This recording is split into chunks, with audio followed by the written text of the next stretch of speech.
What is up, guys? Welcome to the episode. Today we are going to be chatting about skin conditions because fortunately, if you experience a skin issue, you do have the opportunity to heal it without the need for drugs that have all sorts of funky side effects. Now, I recently went on a little mini vacation to El Salvador just for a long weekend, and I ate all the funky foods. And shocker, my eczema acted up. I was out of town from a Thursday to a Sunday, and so first thing on Monday morning, I took a picture of my hands, specifically where my eczema showed up, and then I took another photo each day for the following 3 days, and fortunately by Thursday morning, it was essentially gone. I made a point not to use any creams, no ointments, no anti-inflammatory drugs. Literally the only thing that I changed was my diet. And I received a ton of messages from you guys saying, what did you do? How do I get rid of my eczema? And so as we're going to cover in this episode, diet is the key to skin issues or any autoimmune condition for that matter. And I want to get this information out to you guys because so many folks tend to think that this stuff is random. It is absolutely not. The primary input is nutrition, which is incredible news because that is something that you have 100% say over. When I was in elementary and high school, my eczema was the worst that it's ever been. Side note, that's when my nutrition was the poorest it's ever been as well. It used to show up most commonly on the inside of my elbows, so where the elbow bends, as well as behind my knees. And at the time, my parents had no clue what caused it. I believe one doctor said that I may be allergic to my own sweat, which sort of makes sense given the location of my eczema, but no, that was not it. Now, my mom experiences eczema as well, and the same goes for my sister. And it was super cool.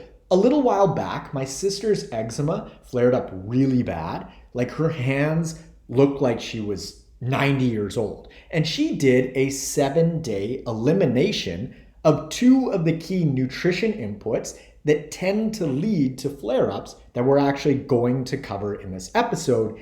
And her hands healed up like 90% in a matter of a week. So this shit works. In order to understand how it works, we need to do a quick refresher on the immune system and how it functions. So you can think about your immune system like your budget. Let's say that you have $4,000 to spend each month, and if we look at our lifestyle, the key inputs are nutrition, movement, sleep, and stress management. Those are the 4 pillars, and I said $4,000 because that makes the math easy. We've got $1,000 to allocate towards each pillar. Now, poor eating habits cost you more than good eating habits. So eating really well may only cost you, say, $500 per month from the perspective of your immune system, meaning you've got $500 extra every month to allocate towards other things because your diet is so dialed in. On the other hand, if your nutrition isn't the best, it may cost you, say, $1,500 from an immune perspective. And just so you know, I also categorize drug intake, alcohol included, under the nutrition umbrella. The exact same concept applies to the other 3 pillars as well. So if you hit your 10,000 steps per day, you may only eat into your movement budget by $500. But if you're sedentary and you don't move enough, it's going to cost you more. Interestingly, moving too much is also an excess stressor. So for example, if you ran 3 marathons a week, that's going to deplete your immune resources like crazy. So the Goldilocks principle applies here. If your sleep is off, it's more expensive. If you don't take time to manage life stressors, it's going to cost you.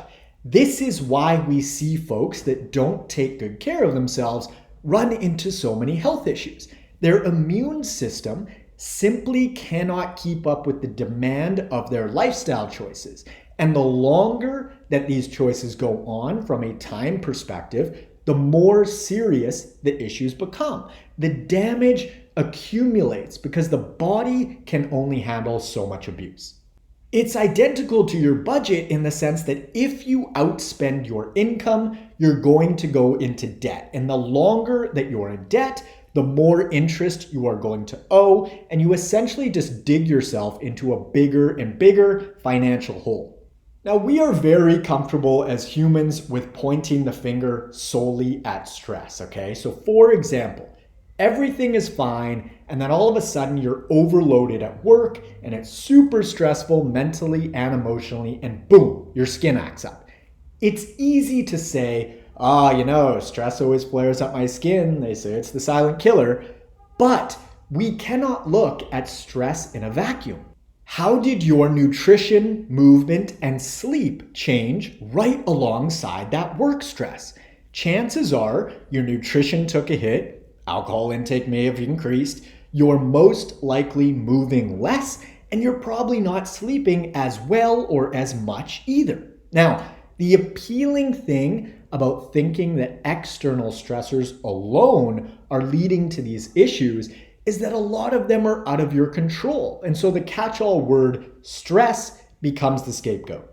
But fortunately, I'm here to tell you that even if you're stressed to the max, if you keep your healthful nutrition, movement, and sleep habits in place, you should not have any skin problems at all because you've got wiggle room, immune budget-wise, to deal with said stressors because the other three pillars are so dialed in that you can allocate those extra funds towards the area that needs them, i.e. stress in this case. And diet is the most important factor in regards to skin stuff anyway. The kicker is that practically speaking, it's very difficult to keep your diet, movement, and sleep habits on track when you're experiencing a lot of stress because we are emotional animals and our emotions impact every other area of our lives, meaning the four pillars are inextricably linked to one another, and so they impact each other for the better or for the worse. Now that we've established how the immune system works, how can we think about the relationship between our diet and our skin specifically? It's the two S's, stomach and skin. Your skin is a reflection of what is going on in your stomach, aka digestion. So if your digestion is off, chances are so is your skin and vice versa.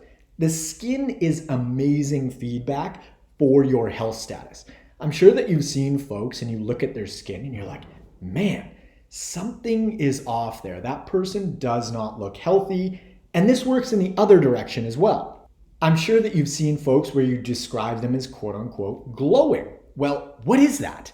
The appearance of their skin plays a huge role in this glowing phenomenon. And it's one really great reflection of their overall health status.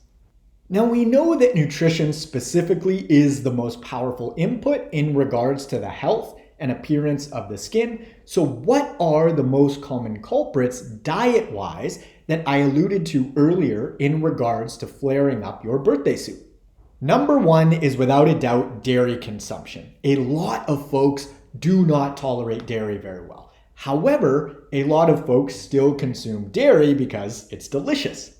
Number two is gluten, and that's just because a lot of people's immune systems do not like gluten all that much. Now, it's worth mentioning that for you as an individual, the poison could be in the dose. So for example, maybe you're sensitive to dairy, gluten, or both, and you may be able to tolerate some of it, but your immune system may not be able to handle a lot of it. And it's also worth mentioning that when you have your lifestyle buttoned up really tightly, you're going to be able to tolerate more. Now let's get even more specific. Let's say that you're sensitive to dairy, okay? If you're moving lots, sleeping super well, managing stressors, and your diet overall is super dialed in otherwise, you're going to be able to handle more dairy than if you were living a sedentary lifestyle, your sleep sucks, and you're stressed out. And this circles back to your immune budget. Because the other areas are so on point, you've got extra funds to allocate towards a little bit more dairy consumption in this instance. Now, the third dietary input that I've noticed flares up folks' skin is fried food specifically. So deep fried this and that.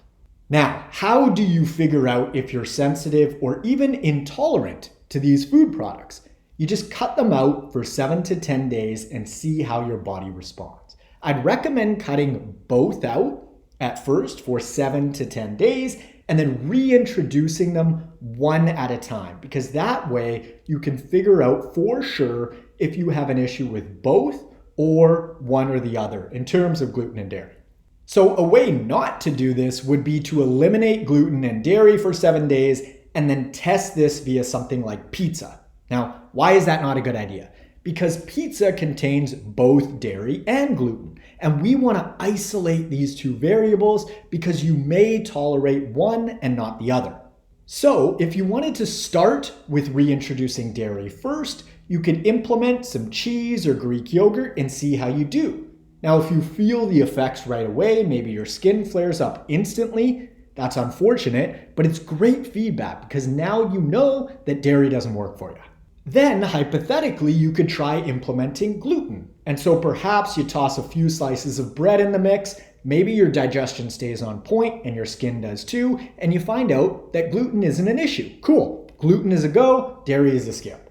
Now, something to continue to keep in mind is that it could be dose dependent, meaning you might be able to tolerate some, but not a lot. And also keep in mind that your overall immune budget is always playing a role in food tolerance. For example, if you're stressed to the max with work and you're sleeping like shit, you may not be able to tolerate something that you normally could when your stress levels are lower and you're sleeping great. Again, this is the immune budget concept. There are only so many resources available. And so this food sensitivity and food tolerance stuff can be a bit of a moving target depending on your current habits and just what's going on in your life. Now, you may do this little elimination experiment, and let's say that you discover that gluten works for you just fine, but dairy doesn't, okay? Maybe for you, eating dairy is still worth the trade-off of funky digestion and skin flare-ups. I know plenty of folks that eat foods that they don't tolerate on a daily basis simply because they just prefer to have that food and its consequences versus cut it out. And that is totally cool. That's your choice, right? The thing that I want to provide you with is just that, choice. There's no right or wrong answer. It's simply a matter of your priorities and what you want most.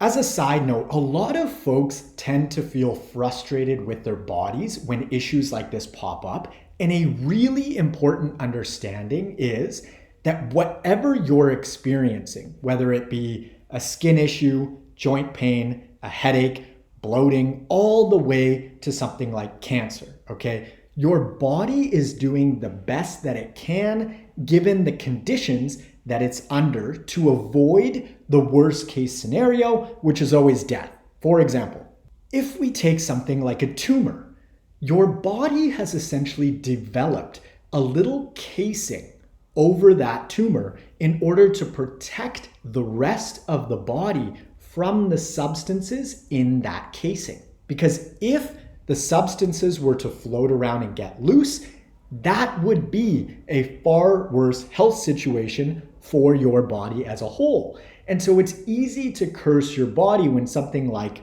a tumor develops, let's say, but it's actually protecting you via that process. It has your best interest at heart. It doesn't want to die either. It has bunched up, concentrated these harmful substances and literally packaged them in order to protect your machine. How incredible is that? Your body doesn't want to create issues for you. It wants to thrive, but it's limited by its conditions. So what this means is that the default state of the human body is to be thriving.